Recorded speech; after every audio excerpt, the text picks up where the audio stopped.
Morning class. Welcome in accountancy video. Accountancy के अंदर हम लोग हमारी चैप्टर 4 वॉल्यूम 3 का कर रहे थे, that is your ratio analysis. Ratio analysis के अंदर अब तक हम लोग हमारी लिक्विडिटी रेशियो की 2 रेशियोज कंप्लीट करके आ चुके हैं एंड सेकंड सॉल्वेंसी रेशियो की हम लोग 2 रेशियोज कंप्लीट कर चुके हैं। आज हम थर्ड रेशियो उठा रहे हैं हमारी सॉल्वेंसी रेशियो की।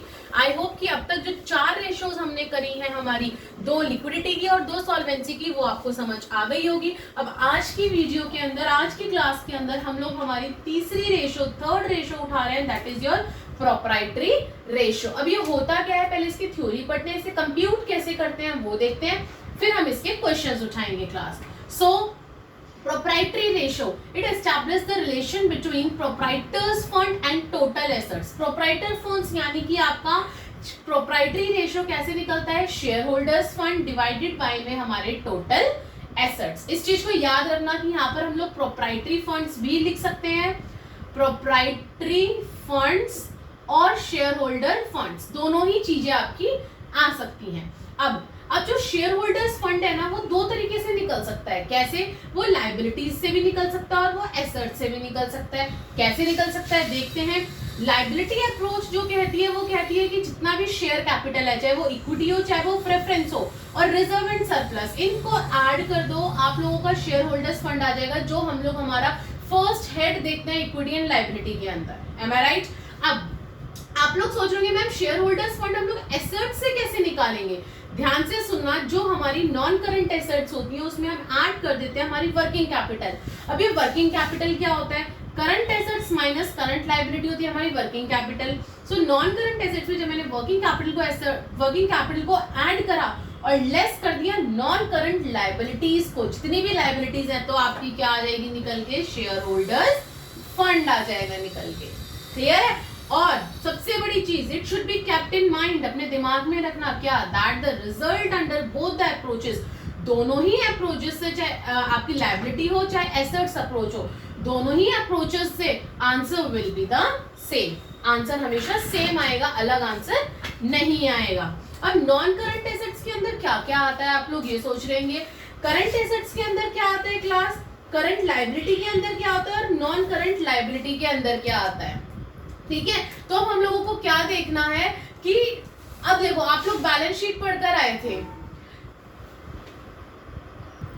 सो क्लास, जो हम लोग हमारा बैलेंस शीट में पढ़कर आए थे, current assets, non current assets, current liability और नॉन करंट लायबिलिटी, वही सारे हेड सब हेड्स उसके मैंने यहाँ पे ऐड करके दिखाए हैं और वही सब इसके अंदर आएंगे। जिसको बैलेंस शीट याद है उसको यहाँ पे कोई प्रॉब्लम होगी ही नहीं। जिसने फर्स्ट चैप्टर अच्छे से कर लिया उसको यहाँ कोई दिक्कत नहीं होने वाली। कैसे? नॉन करंट एसेट्स की मैं पहले बात करूँ तो tangible fixed assets plus intangible fixed assets plus non current investment plus long term loans and advances, हम लोग यही 4 चीजें लिखते थे और वही 4 चीजें मैंने यहाँ ऐड कर दी। करंट एसेट्स के अंदर current investment, inventories, trade receivable, cash and cash equivalent plus short term loans and advances, other current assets, for example prepaid expense और एक्रूड इंटरेस्ट इनकम, सॉरी, ये सारी चीजें सब हेड्स किसमें होते थे हमारे? लायबिलिटी उसमें होते थे, बैलेंस शीट के अंदर होते थे हमारे करंट एसेट्स में, तो वो सारे सब हेड्स मैंने यहाँ ऐड कर दिए। अब मैं बात करूँ करंट लायबिलिटी की, तो short term borrowings, trade payable, other current liability और शॉर्ट टर्म प्रोविजंस, यही 4 आपके सब हेड्स हम लोग लिखते थे करंट लायबिलिटी में हमारी बैलेंस शीट में, तो इन्हीं को मैंने ऐड कर दिया। उसी तरीके से नॉन करंट में लॉन्ग टर्म बोरोइंग्स और लॉन्ग टर्म पेएबल्स, ये 2 हम लोग सब हेड्स हमारे नॉन करंट लायबिलिटी में ऐड करते थे, वो हमने यहाँ लिख दिया। तो यानी कि जो बैलेंस शीट में आप पढ़कर आए हैं वही सारी चीजें रिपीट हो रही है, उससे अलग और कुछ नहीं है क्लास। आगे बढ़ती हूँ, अगर हमारी रेशो हाई निकल कर आती है, जितनी होनी चाहिए उससे ज्यादा निकल के आ रही है, it means adequate safety for creditors. Creditors और लेंडर्स जो है उन लोगों के लिए बहुत सही है कि हाँ भाई, उन लोगों का जो इंटरेस्ट है वो टाइमली पहुंच जाएगा, उन्हें कोई प्रॉब्लम नहीं आएगी। अगर बहुत ज्यादा हाई आती है, इट मींस हमारा जो रेट ऑफ इंटरेस्ट है वो क्या, सॉरी रेट ऑफ इंटरेस्ट नहीं, रिटर्न ऑन इन्वेस्टमेंट जो है आपकी, इसको आप लोग भी गड़बड़ मत समझ लेना, रिटर्न ऑन इन्वेस्टमेंट जो है वो आपकी लोअर हो जाती है। और अगर कम रेशो आती है, लो आती है ratio, it means इनएडिक्वेट safety for creditors, वो आपकी क्या है? इनएडिक्वेट सेफ्टी है क्रेडिटर्स के लिए। क्लियर है? अब ये थी हमारी रेशो के बारे में, जिसके अंदर हमें प्रोप्राइटरी रेशो के बारे में पता चल रहा था कि बेसिकली इसके अंदर हम लोग शेयर होल्डर्स फंड और हमारे टोटल एसेट्स, 2 चीजों पे ज्यादा ध्यान देते हैं क्लास। आगे बढ़ती हूँ। अब मैंने टीएस ग्रेवाल का क्वेश्चन नंबर 53 उठाया है अपने, जिसके पास बुक है वो बुक में देखिए, बुक नहीं है तो सामने देखिए, मैंने क्वेश्चंस भी आप लोगों के लिए बोर्ड के ऊपर ही मेंशन करे हैं। From the following information you have to calculate the proprietary ratio. Share capital दे रखा है 3 लाख, रिजर्व एंड सरप्लस दे रखा है 1,80,000, नॉन करंट एसेट्स दे रखे हैं 13,20,000, करंट एसेट्स दे रखे हैं 6 लाख। अब देखो ध्यान से क्वेश्चन पढ़ते के साथ ही आपके माइंड में स्ट्राइक होना चाहिए, शेयर कैपिटल और रिजर्व एंड सरप्लस को मिला के तो बनता है शेयर होल्डर फंड, ठीक है भाई। नॉन करंट एसेट और करंट एसेट्स को मिला के क्या बनता है, टोटल एसेट्स। लो भाई, आपका तो आंसर यहीं से ही आ गया। प्रोप्राइटरी रेशियो का formula share holders fund divided by में total assets. Share holders fund में क्या हो जाएगा, share capital plus reserve and surplus, और टोटल एसेट्स में क्या आ जाएगा, non current assets plus current assets. Plus कर दीजिए 3 लाख प्लस में 1,80,000, 13,20,000 प्लस में 6 लाख। 3 लाख और 1,80,000 को प्लस करोगे 4,80,000, 13,20,000 को 6 लाख को प्लस करोगे तो 19,20,000। इसको डिवाइड करोगे, मेरा आंसर आ गया 0.25:1। अब बताइए इसमें क्या दिक्कत थी, कोई दिक्कत ही नहीं है हम लोगों को। अब बढ़ते हैं हम लोग आगे, नेक्स्ट क्वेश्चन देखते हैं हमारा। Yes class, next question is your question number 55 from your TS Grewal. The back questions, calculate, you have to calculate the proprietary ratio from the following. जो मैं यहाँ शॉर्ट फॉर्म्स यूज कर रही हूँ, बार बार repeat कर रही हूँ कि आप लोगों को कोई शॉर्ट फॉर्म यूज नहीं करनी है, बिल्कुल भी कहीं पे भी नहीं करनी है, ना ही किसी एग्जाम में, ना ही ये नोट्स उतारते वक्त, ना ही प्रैक्टिस करते वक्त। अगर आपने शॉर्ट फॉर्म यूज करी तो बोर्ड एग्जाम में, आपके स्कूल एग्जाम में आपके मार्क्स डिडक्ट हो जाएंगे क्लास। आगे बढ़ती हूँ। इक्विटी शेयर कैपिटल दे रखा है 4,50,000, 10% प्रेफरेंस शेयर कैपिटल है 3,20,000, रिजर्व एंड सरप्लस है 65,000, क्रेडिटर्स दे रखे हैं 1,10,000, इधर से 9% डिबेंचर्स है 3 लाख, फिक्स्ड एसेट्स है 7 लाख, ट्रेड इन्वेस्टमेंट है 2,45,000, करंट एसेट्स है 3 लाख। मुझे निकालना क्या है, प्रोप्राइटरी रेशियो। प्रोप्राइटरी रेशियो का फॉर्मूला क्या होता है, share holders fund divided by में टोटल एसेट्स। अब देखो सीधा सीधा मुझे भी पता है, मेरे ये 3 जो सब हेड्स हैं, इक्विटी शेयर कैपिटल आपका, preference share capital, reserve and surplus, तीनों सब हेड्स किस में आते हैं, शेयर होल्डर्स फंड में। तो देखो देखते देखते के साथ ही मुझे मेरे शेयर होल्डर्स फंड पता चल गए, 4,50,000, 3,20,000, 65, 4,50,000, 3,20,000 और 65,000 कर दिया ऐड जी, ठीक है। अब बात आती है टोटल एसेट्स की। क्या क्रेडिटर्स टोटल एसेट्स में आते हैं, नहीं आते। क्या डिबेंचर्स आएंगे, नहीं आएंगे। फिक्स्ड एसेट्स, ट्रेड इन्वेस्टमेंट और करंट एसेट्स, ये तीनों आपके हेड्स किसके अंदर आएंगे, ये तीनों टोटल एसेट्स के अंदर आ जाएंगे। तो 7 लाख, 2,45,000 और 3 लाख, 7 लाख, 2,45,000 और 3 लाख ऐड कर दीजिए क्लास। जब मैंने शेयर होल्डर्स फंड के अमाउंट को ऐड करा, मेरा आया 8,35,000, और मैंने टोटल एसेट्स के अमाउंट को ऐड करा तो मेरा आया 12,45,000 क्लास। तो क्या करूंगी मैं, अब इसको डिवाइड करूंगी, काटूंगी तो मेरा आंसर आ जाएगा 0.67:1। क्या आ जाएगा, 0.67:1। क्लियर है।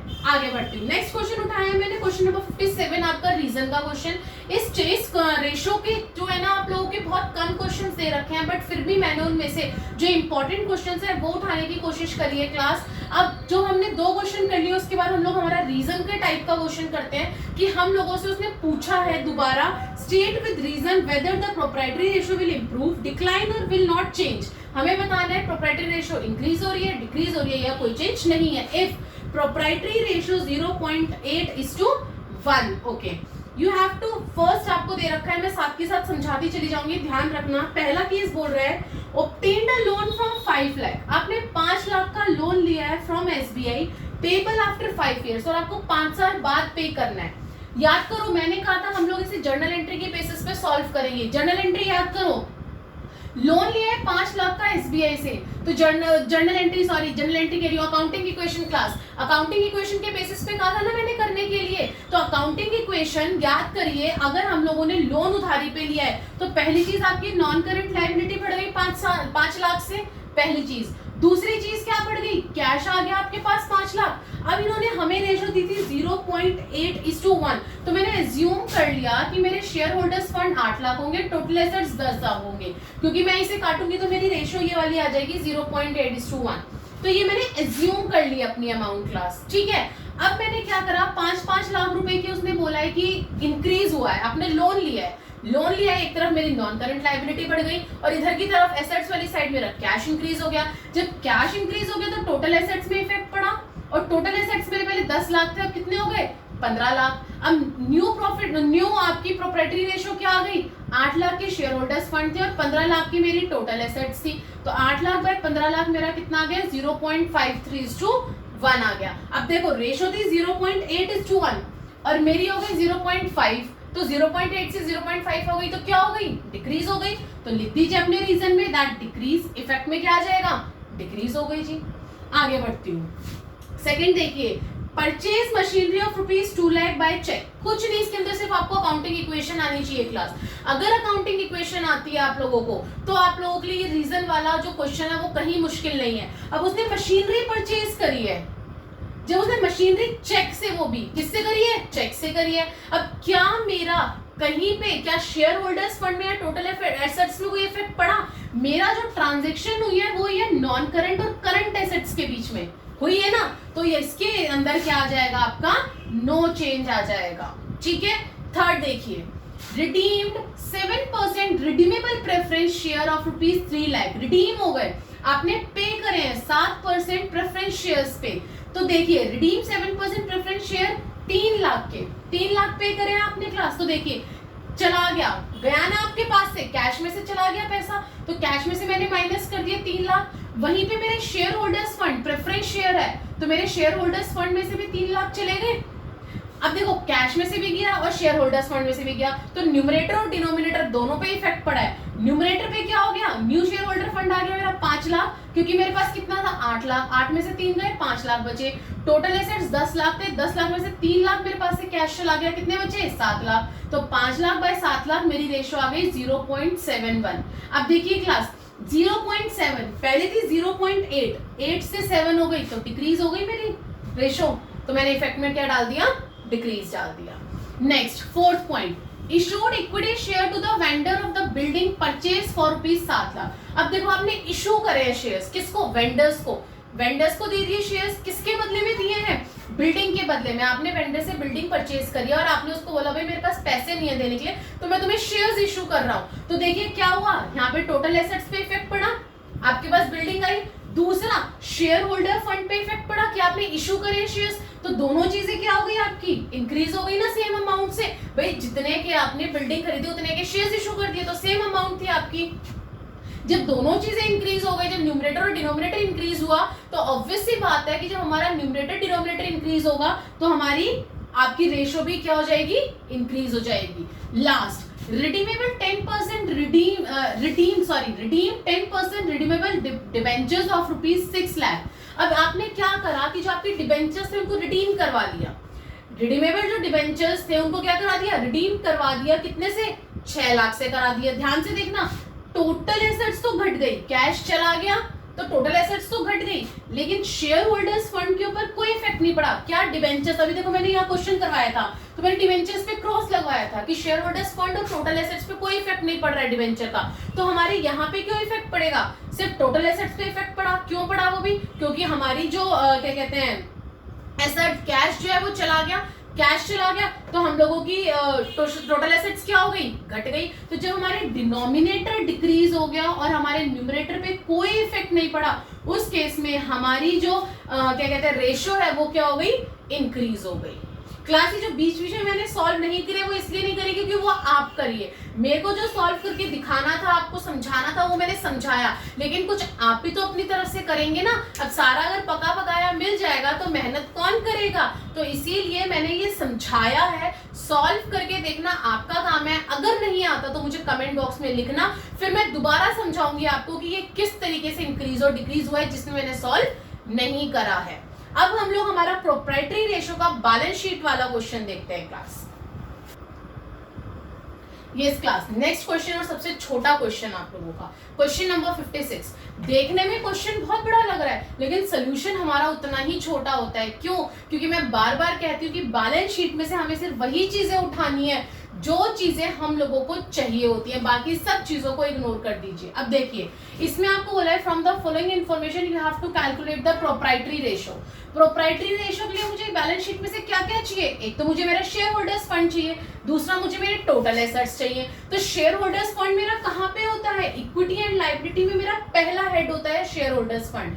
इसके अंदर मुझे शेयर होल्डर्स फंड में एक तो दे रखा है शेयर कैपिटल, दूसरा दे रखा है रिजर्व एंड सरप्लस। इधर जो करंट लायबिलिटी दे रखी है मुझे उससे कोई लेना देना नहीं है इस रेशो के अंदर फिलहाल, सिर्फ मुझे शेयर होल्डर्स फंड से मतलब है तो 6 लाख और 1,50,000। तो शेयर होल्डर्स फंड में मैंने 6 लाख और 1,50,000 ऐड कर दिया, यानी कि 7,50,000 मेरे क्या आ गए, शेयर होल्डर्स फंड आ गए। आगे बढ़ती हूँ, करंट लायबिलिटी से मुझे मतलब नहीं है कि क्या है। आगे नेक्स्ट है एसेट्स। एसेट्स में मुझे टोटल एसेट्स लेनी है, तो जब मुझे टोटल एसेट्स ही लेनी है तो मैं लास्ट में जो मेरे को टोटल गिवन होता है मैं क्यों ना वो ही उठा लूं। तो कितना दे रखा है, 10 लाख दे रखा है, उठा के लिख दीजिए 10 लाख यहाँ पे डिनोमिनेटर में टोटल एसेट्स में। हो गया क्वेश्चन सॉल्व, 7,50,000 डिवाइडेड बाय में 10 लाख, आपका आंसर आ गया 0.75:1। बताइए क्या मुश्किल था इसमें। आपका सबसे इजी जो क्वेश्चन होता है ना वो बैलेंस शीट वाला ही होता है क्लास। चलिए अब हमारी प्रोप्राइटरी रेशो खत्म हो गई है, अब हम लोग हमारी सॉल्वेंसी की लास्ट रेशो उठा रहे हैं, that is your interest coverage ratio. Yes class, next ratio of solvency ratio और सॉल्वेंसी रेशो की last ratio interest coverage ratio. Very very important ratio class. इस रेशो के क्वेश्चंस आपके बुक में नहीं दे रखे, एग्जाम्पल 3 एग्जाम्पल दे रखे हैं और 3 बैक क्वेश्चंस हैं, बाकी कोई एग्जाम्पल्स नहीं है। तो हम लोग क्या करेंगे कि खुद के एग्जाम्पल्स मैं आपको यहाँ करवाऊंगी और एक क्वेश्चन आपके टीएस ग्रेवाल का करवाऊंगी जो इंपॉर्टेंट क्वेश्चन है। बट हम पहले समझते हैं कि इंटरेस्ट कवरेज रेशो होता क्या है, कैसे निकाला जाता है, सारी चीजें देखते हैं। आइए, it establish the relationship between the net profit interest and tax and interest and long term डेब्ट। यानी कि net profit interest and tax, it means net profit है आपका इंटरेस्ट और टैक्स के बाद एंड इंटरेस्ट उससे पहले, सॉरी बिफोर होता है ये, यहाँ पे बिफोर नहीं लिखा मैंने, net profit before interest and tax, interest और टैक्स देने से पहले का प्रॉफिट और इंटरेस्ट और लॉन्ग टर्म डेब्ट, इन दोनों का रिलेशन। अब देखिए क्लास, यहाँ लिखा है नीचे इंटरेस्ट कवरेज रेशो, यहाँ मैंने नीचे शो करा है आपका दैट इंटरेस्ट कवरेज रेशो के जो रिलेशनशिप होती है वो होती है profit before interest and tax और इंटरेस्ट ऑन लॉन्ग टर्म डेब्ट के बीच में। अब हमें ये 2 टर्म्स हमारे इस रेशो के लिए फाइंड आउट करनी है हर क्वेश्चन में। कैसे करेंगे देखते हैं। इसका जो आंसर है वो हमेशा टाइम्स में आता है, प्योर रेशो में नहीं आता। अब जो पीबीआईटी है, profit before interest and tax, यानी कि इंटरेस्ट और टैक्स देने से पहले का प्रॉफिट कैसे निकालोगे। अगर क्वेश्चन में ये दे रखा है तो बहुत अच्छी बात है, अगर नहीं दे रखा तो इंटरेस्ट और टैक्स को ऐड कर दो। भाई वो देने से पहले का निकालना है ना, तो ऐड कर दोगे। अगर प्रॉफिट आफ्टर टैक्स दे रखा है आपको इन केस, तो आप इंटरेस्ट और टैक्स ऐड कर दीजिए, वो बिफोर का आ जाएगा। है ना इजी। देखिए यही बताया मैंने, how to calculate profit before interest and tax. आपको क्वेश्चन में गिवन होगा प्रॉफिट आफ्टर टैक्स, यानी कि प्रॉफिट फॉर द ईयर। हमारा नॉर्मल प्रॉफिट होता है इंटरेस्ट और टैक्स देने के बाद का, तो वो हमें दे रखा है जिसमें हम पहले टैक्स प्लस करेंगे। इंटरेस्ट पहले क्या होता है, इंटरेस्ट और टैक्स होता है, तो हम लोग टैक्स दे देते हैं ना, तो पहले हम लोग क्या करेंगे, टैक्स को ऐड करेंगे। टैक्स ऐड करने के बाद मेरा आ जाएगा प्रॉफिट बिफोर टैक्स, यानी कि टैक्स देने से पहले का प्रॉफिट। अब टैक्स से पहले क्या देते हैं हम लोग, इंटरेस्ट देते हैं, तो हम लोग क्या कर देंगे, इंटरेस्ट जितने भी लॉन्ग टर्म लोन डेब्ट्स के ऊपर हम लोगों ने दे रखे हैं, जितने भी लॉन्ग टर्म डेब्ट्स के ऊपर हमने इंटरेस्ट दे रखे हैं, वो सारे इंटरेस्ट हम लोग क्या कर देंगे, प्लस कर देंगे। तब हमारा निकल के आ जाएगा profit before interest and tax. लेकिन ये याद रखना, पहले टैक्स को प्लस किया जाता है, आफ्टर दैट इंटरेस्ट को प्लस किया जाता है। आगे बढ़ती हूँ, प्रॉफिट बिफोर टैक्स निकालने का एक दूसरा फॉर्मूला भी है। पहला तो ये कि प्रॉफिट आफ्टर टैक्स में हमने टैक्स को ऐड कर दिया, लेकिन अगर टैक्स की अमाउंट ना देके उसने मान लो हमें परसेंटेज दे दी, 50% दे दी कि टैक्स हमने 50% पेड करा है, उस केस में क्या करोगे, उस केस के लिए हमारे पास हमारा दूसरा फॉर्मूला है प्रॉफिट बिफोर टैक्स निकालने का। क्या, प्रॉफिट आफ्टर टैक्स जो हम लोगों को टैक्स गिवन है डिवाइडेड बाय में 100% में से माइनस कर देंगे जितना टैक्स परसेंट आपको क्वेश्चन के अंदर गिवन है उसको। क्लियर है। आगे बढ़ती हूँ, इसका ऑब्जेक्टिव क्या है class, to ascertain the amount of profit available to cover interest on long term loan, कि भाई हम लोग हमारा interest on long term loan को कवर कर पाएंगे या नहीं कर पाएंगे। हाई रेशो का मतलब है बेटर फॉर लेंडर्स, अगर अच्छी रेशो आ रही है, ज्यादा आ रही है तो लेंडर्स के लिए अच्छा है। That higher margin to meet interest cost, यानी कि हम लोग उन्हें उनकी जो इंटरेस्ट की कॉस्ट है वो इजीली पे कर सकते हैं। अब मैं उठाती हूँ मेरे एग्जाम्पल, आई होप कि इसके बारे में आपको पता चल गया होगा, इसे कैसे कंप्यूट करते हैं आपको ये पता चल गया। हमें इसका फॉर्मूला पता चल गया। अब 4 एग्जांपल्स मैं पहले अपनी तरफ से करवा रही हूँ, ये आपके टीएस ग्रेवाल के अंदर नहीं है, सो ध्यान से देखना। मुझे क्वेश्चन में profit before interest and tax दे रखा है 1 लाख, यानी कि मुझे मेरा पीबीआईटी गिवन है क्लास।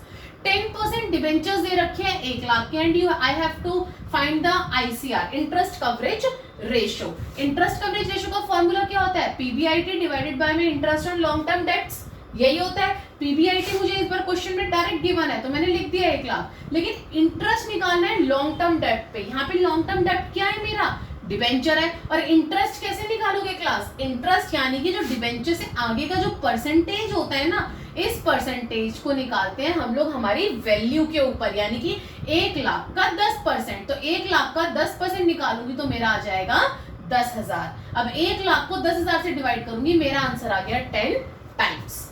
आई होप कि आपको फर्स्ट एग्जाम्पल समझ आ गया होगा। अब हम लोग बढ़ते हैं हमारे सेकंड एग्जाम्पल की तरफ, थोड़ा सा घुमा के दिया हुआ देखते हैं।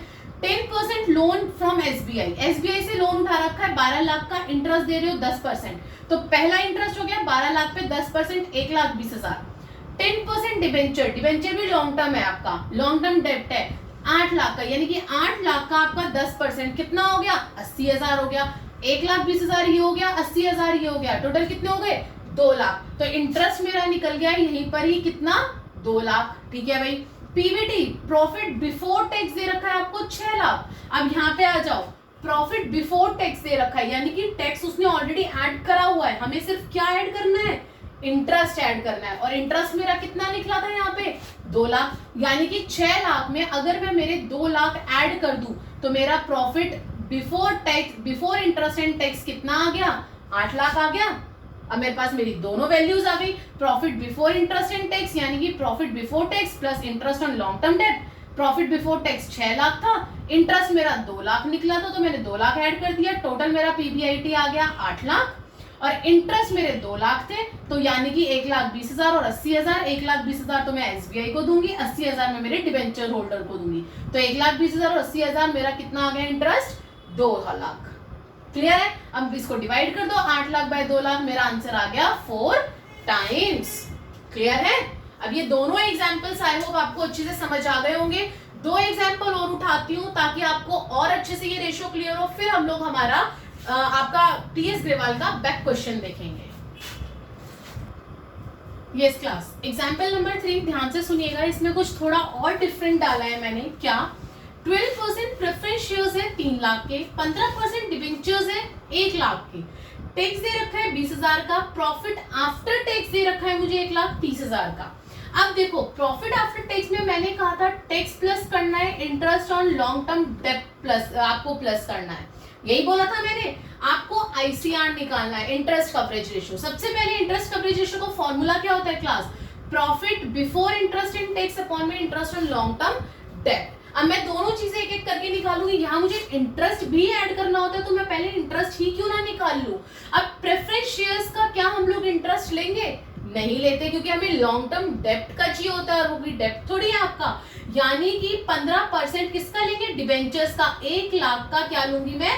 10 लाख का, सॉरी 10 लाख का क्या लूंगी मैं यहाँ पे? 15% लूंगी। 1 मिनट क्लास 10 लाख का क्या ले लूंगी मैं? 15%। तो 10 लाख का 15% कितना आ गया मेरा? 1,50,000 आ गया ना 1,50,000। अब मैं क्या करूंगी? अपना पीएटी यानी कि प्रॉफिट आफ्टर टैक्स उठाऊंगी। 1,30,000 का प्रॉफिट आफ्टर टैक्स है, उसमें टैक्स मुझे दे रखा है 20,000 का, मैंने ऐड कर दिया, यानी कि मेरा प्रॉफिट बिफोर टैक्स आ गया 1,50,000। अब 1,50,000 में मैं ऐड करूंगी इंटरेस्ट ऑन लॉन्ग टर्म डेब्ट। अब लॉन्ग टर्म डेब्ट का इंटरेस्ट कितना निकल के आया मेरा?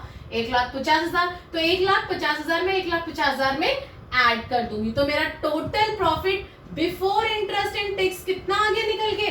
3 लाख। अब मेरे को दोनों वैल्यूज मिल गई, पीबीआईटी मिल गया मेरे को 3 लाख और इंटरेस्ट मिल गया मेरे को 1,50,000। काटा तो मेरा आंसर आ गया 2 टाइम्स। क्लियर है?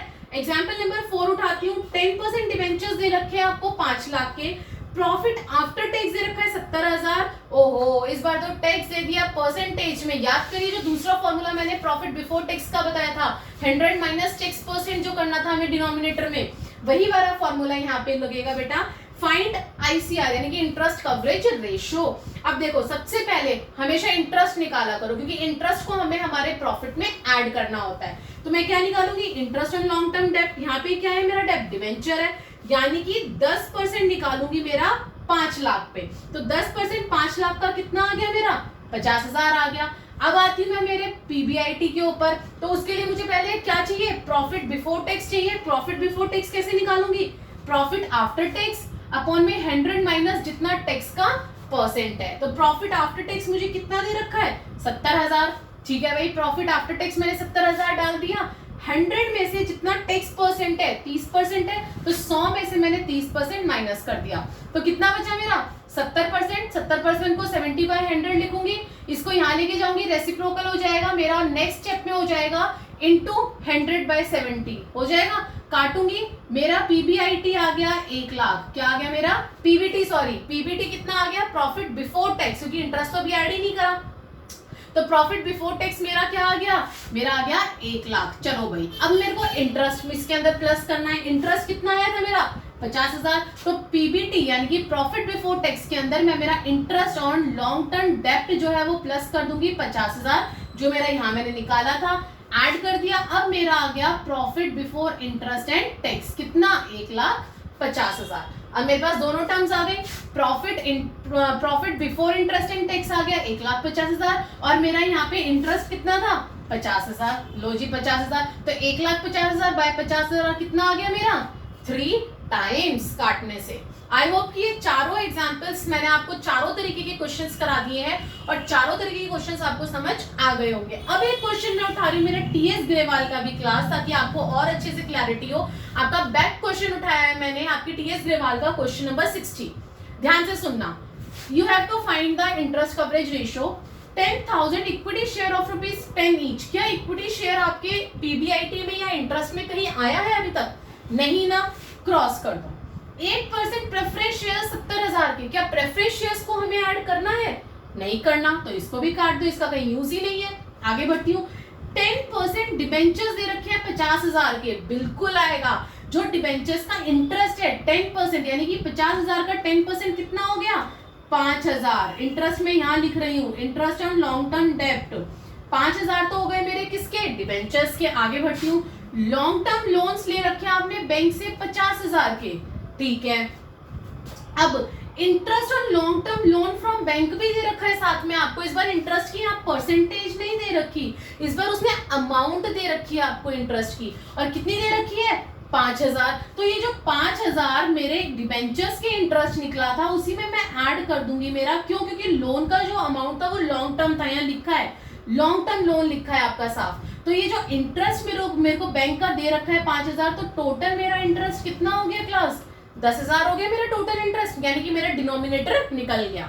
आगे प्रॉफिट आफ्टर टैक्स दे रखा है 75,000, और टैक्स दे रखा है 90,000। कितना इजी है, प्रॉफिट आफ्टर टैक्स के अंदर आप अपना ऐड करेंगे टैक्स को, ठीक है, तो क्या आ जाएगा, प्रॉफिट बिफोर टैक्स, और इसके अंदर ऐड करेंगे इंटरेस्ट को, तो आ जाएगा profit before interest and tax. देखो मैंने यहाँ कर रखा है, फॉर्मूला होता है profit before interest and tax upon में interest on long term debt. Interest on long term debt में 5,000 और 5,000, 5,000 डिबेंचर्स के और 5,000 हमारे बैंक के, दोनों यहाँ पे हम लोग ऐड कर देंगे डिनोमिनेटर में। वहीं पे न्यूमरेटर में profit before interest and tax कैसे निकलेगा, प्रॉफिट आफ्टर टैक्स, इसमें मैं टैक्स प्लस कर दूंगी मेरा, और मेरा इंटरेस्ट प्लस कर दूंगी।